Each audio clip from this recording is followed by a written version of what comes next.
3 years into our marriage, I accidentally saw my husband at the hospital comforting another woman giving birth. I was married to Victor Preston for 3 years. My only wish was to warm his heart and make him fall in love with me. When I drove to the airport, I encountered a collapsed bridge on the way. I was the only survivor. When I was lying in the hospital with injuries all over my body and called him, each call ended the same way by the sound. The number you have dialed is currently unavailable. Please try again later. In my moment of greatest need, the man I had been married to for 3 years had not even reached out to me. Soon a heavy wave of disappointment settled in my chest with tears blurring my vision. I staggered toward the hospital lobby on crutches, and when I saw Victor, my heart nearly stopped. He was carrying a woman tenderly into the obstetrician's office, his face filled with concern for her. From his comforting words, I learned that the woman was pregnant with his child 3 months ago. 3 months ago, his itinerary report did show a week-long business trip, 3 years of marriage, and I had never seen the side of him. That night, I packed my luggage, left the divorce agreement, and left calmly. Ironically, after my true identity was revealed, Victor ended up begging me not to leave and asking for my forgiveness.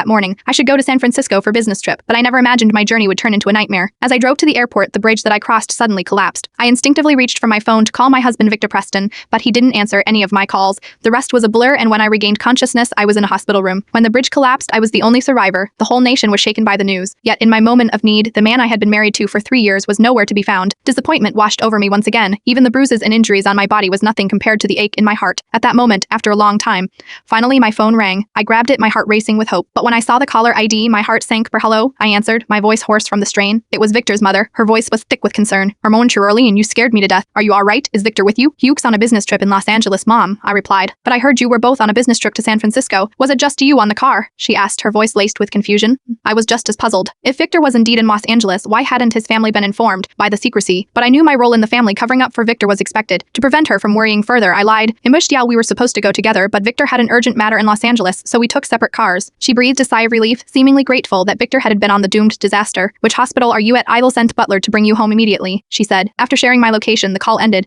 I knew that recuperating at Preston Manor would be far better than staying in the hospital. Besides, my presence in the Preston family was a secret not meant for public knowledge. Despite my injuries, I still had work to do. As a Hections director, my trip to San Francisco was meant to represent the company and ensure the success of a major partnership. That was why I needed to report the accident and update the company as soon as possible. More urgently, I needed to know what Victor was up to. Was he really in Los Angeles, or was it just another lie? Since it was quite often for him to hide something these days, including his 1-month trip 3 months ago, I must find him and find out everything. With no hesitation, I left the ward, hobbling towards the payment counter while calling my assistant, instructing her to report my condition to the company. As I did, I caught a glimpse of a familiar figure sprinting across the lobby. It was Victor, my husband, the CEO of Preston Group. My husband was rushing toward the obstetrician's office with a woman in his arms. She was draped in a suit, her legs wrapped in his black coat, visibly bleeding. He held her with such care, a tenderness that sent a jolt of pain through my heart. Even when I had my second miscarried a month ago, Victor had never shown this level of concern.